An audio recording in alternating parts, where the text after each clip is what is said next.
एने गईनी ओने गईनी गनी सरस्वती जी के दरबार में आज जे हमारा वीडियो पर लाइक कमेंट ना करियो कर मैं आरू भागी कार्तिक का नाटक कुमार में। राधे राधे जी, हम आप सबके छोट भाई विशाल बिहारी। तो आज रोज सब देख सकता नहीं कि हमने दिया के भारत चिरत पहुँचाए ला सरस्वती जी का लगे।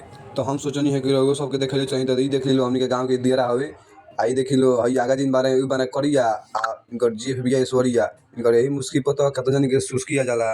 तो हमने यही हिलट डुलट पहुँच गए सरस्वती जी के दरबार में। सरस्वती जी के दरबार में पहुँच गए तो हमारा ना करो टीका तो हम करवा लेनी टीका। टीका करवाला के बाद लगनी है दिखाई अगरबत्ती अगरबत्ती देखा तो पतरे हमें दिखाई को हाली तो हम दिखा देनी है लागत 6 हाली अगरबत्ती देखला के बाद हम अगरबत्ती के हरा देनी है।